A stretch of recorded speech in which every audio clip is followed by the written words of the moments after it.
Je vais bien présenter Albina Ruiz.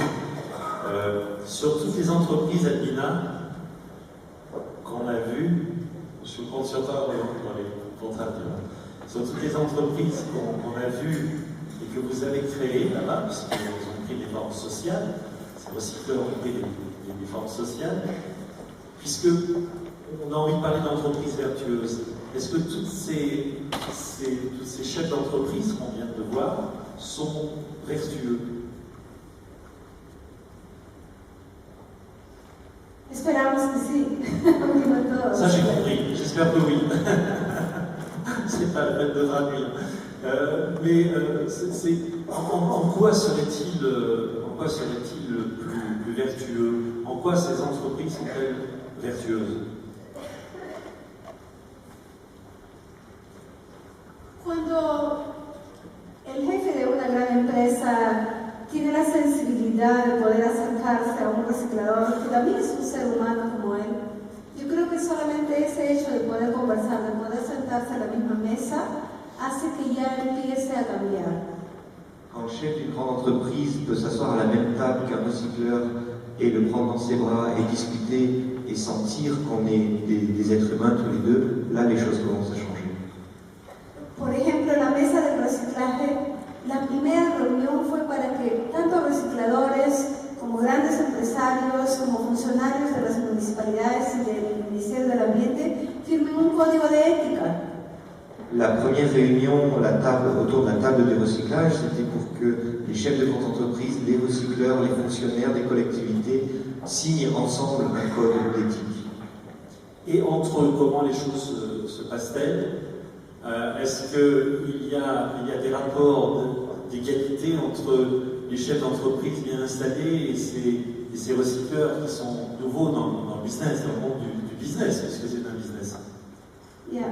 Para el reciclador que se organiza y que forma una microempresa, una asociación, no siempre le va a ser fácil, porque hay grandes empresas que viven de brindar el servicio de solo recoger la basura y enterrarlo. Cobran por tonelada, entonces a ellos no les interesa el reciclaje.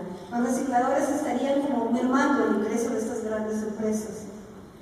Pour les recycleurs qui sont là et qui lancent leur entreprise, par rapport à ces grandes entreprises, leur travail c'était d'aller chercher les poubelles, les déchets et les enterrer.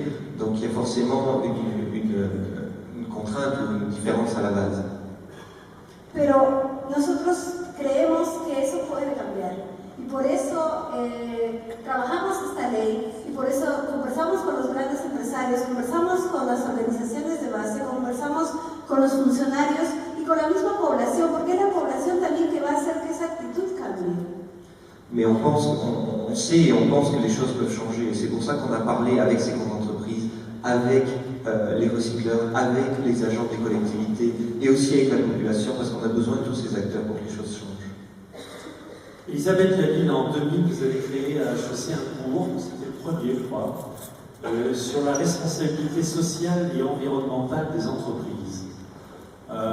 Vous avez eu beaucoup d'étudiants, beaucoup d'élèves. Non, pas du tout, la première année, il n'y avait personne, il faut quand même dire des choses. Je crois qu'ils créent un cours à partir de 15 élèves, et j'en devais être à 15, peut-être 16, 26. Ça a changé depuis? Ça a changé depuis, c'est toujours pas... je sais pas, peut-être que l'équipe est dans la salle, les camarades d'HEC sont dans la salle, mais c'est toujours pas... ça devrait être à mon avis, c'est-à-dire que la question c'est pas juste, parce que le problème de ce cours c'est que finalement, même quand il a été... quand il y a eu un peu plus d'étudiants, et je crois qu'au maxi on en a eu une cinquantaine, ça reste les freaks de la promo, c'est-à-dire que moi à mon époque, les gens qui se disent bon, ils arrivent dans cette école-là, des rêves sur l'entreprise, puis finalement ils se disent mais en fait c'est pas ça que j'ai forcément envie de faire, où est-ce qu'on met le sens, l'impact social, la contribution à quelque chose de plus global, qui n'est pas que la maximisation du profit pour les actionnaires, comme c'est pas trop traité, du coup ils viennent, et souvent moi je faisais beaucoup de tours de table au début du cours, et tours de salle du coup, et beaucoup d'étudiants disaient en fait j'ai choisi ce cours parce que je n'adhère pas à ce qu'on raconte par ailleurs. Et pour moi c'est un problème quand ça reste une option pour les marginaux, j'allais dire de... Oui, ça reste... c'est le problème dans les écoles en général, j'ai envie de dire, c'est en train de changer, et ça change quand même hyper lentement. Parce que l'enjeu, ça serait que ce soit des cours obligatoires et que ce soit intégré à la compta, à la stratégie, au marketing. C'est un peu dommage. C'est un peu dommage d'avoir ce cours qui paraît aujourd'hui évident, obligatoire. Et puis ce sont quand même, vos étudiants, ce sont quand même les futurs dirigeants d'entreprise de demain. Mais justement, c'est pour ça qu'il faut que ce soit obligatoire, s'il vous plaît. Parce qu'aujourd'hui, on a des dirigeants qu'on rame un peu pour convaincre de faire ça dans leur...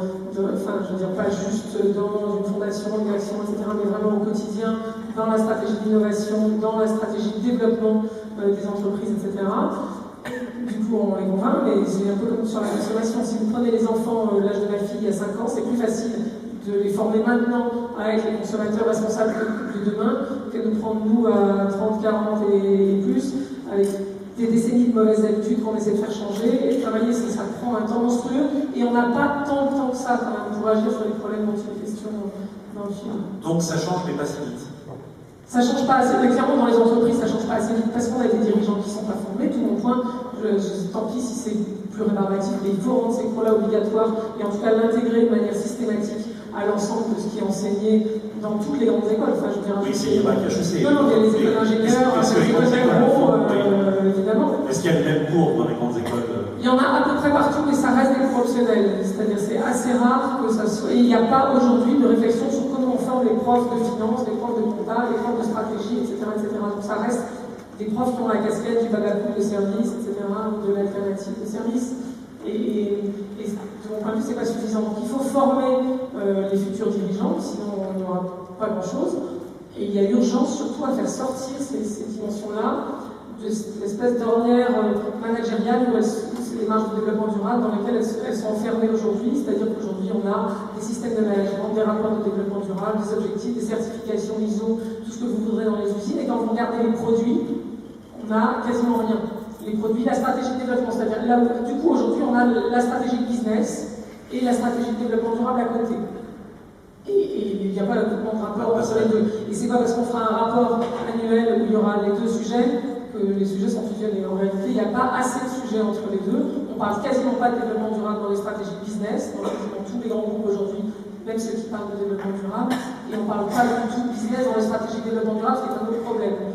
Donc il faut absolument amener ça dans le business, dans les stratégies commerciales, dans les stratégies de développement, dans l'innovation.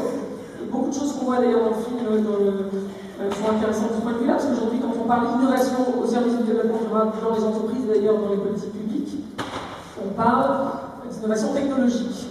C'est en gros, et environnementale. Regardez ce que finance OSEO en France, finance l'innovation technologique environnementale. On n'a rien sur l'innovation sociale, et on n'a rien sur l'innovation qui ne serait pas high-tech, mais low-tech, comme on le voit dans le film, et qui apporte une vraie valeur ajoutée environnementale, sociale, etc. Yves, est-ce que le risque finalement dans l'entreprise, c'est pas les dérives vertes, c'est pas le greenwashing, comme on dit? Si, c'est le greenwashing. Moi, je vais aller dans le même sens qu'Elisabeth Leville, parce que je pense qu'il y a beaucoup de discours, il y a beaucoup d'entreprises qui font du bon travail, et il y en a quand même très peu qui font un travail de fond. Et ce travail de fond, c'est effectivement de changer les comportements. Comment vous faites pour produire quand vous commercialisez un produit qui est fabriqué à l'autre bout du monde? On est déjà complètement à l'envers. C'est-à-dire que cette mondialisation, peut-être qu'il y aura un retour par rapport à la mondialisation actuelle, mais pour l'instant c'est mal barré. Excusez-moi, mais c'est pas vraiment bien parti. Mais ce qu'on constate, c'est que dans les entreprises où il y a partout des directions du développement durable, dans les grandes entreprises, je ne parle pas des PME, parce que finalement, je n'aime pas trop votre formule vertueuse. J'aime mieux responsable que vertueuse, parce que la vertu, ça me rappelle autre chose. Je ne sais pas, en tout cas, si, mais je trouve qu'elles sont responsables, elles sont éco-responsables, même si on veut. C'est à partir de cette responsabilité à tous les échelons qu'il se passe quelque chose. Je vais vous prendre un exemple d'une entreprise que tout le monde connaît, qui s'appelle la SNCF. C'est pas pour vous dire que les trains sont en retard ou choses comme ça. Non, c'est pas ça. Cette entreprise, elle a une direction du développement durable et qui a une direction globale. Et il y a des directions du développement durable dans les différentes divisions. Par exemple, dans une direction qui est capitale, qui est la direction des achats. Parce que si vous ne commencez pas par les achats, c'est pas la peine de continuer si on reste. C'est par là que ça doit commencer, y compris le matériel à l'intérieur des trains, y compris ce qu'on jette, la politique des déchets, qui peut être assez catastrophique, qui peut absolument parler des déchets. Et cette direction des achats, qui a sa propre direction du développement durable, fait ce qu'elle veut. C'est-à-dire qu'il y a d'autres directions à côté, mais elle fait ce qu'elle veut, donc je veux dire que ça n'a aucun intérêt Et il y a un directeur du développement durable à côté de ça, qui est quelqu'un de très bien, qui fait du boulot, mais il n'est pas écouté. Donc on peut tout faire, on peut faire tous les rapports qu'on veut, et puis après, à un moment donné, on continue business as usual, comme d'habitude. Alors c'est pas une vision ni optimiste, ni pessimiste, comme disait l'autre De toute façon, on a compris que moi l'usage de l'autre était. aussi, je pense que c'est une connerie d'être pessimiste ou optimiste et que ça ne mène à rien. Mais en revanche, il faut des choses qui soient des vraies contraintes.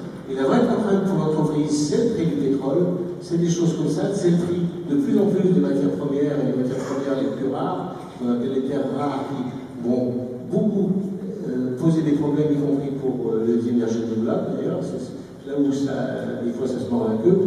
Et à partir de ce moment-là, ces contraintes, la première contrainte, celle on est passé à côté, c'était la taxe carbone.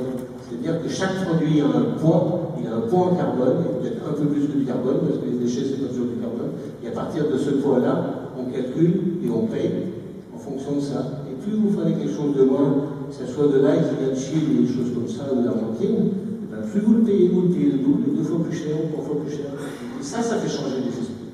Si vous souhaitez intervenir, n'hésitez pas. On fera un peu de lumière, on verra qui lève le doigt. Thomas.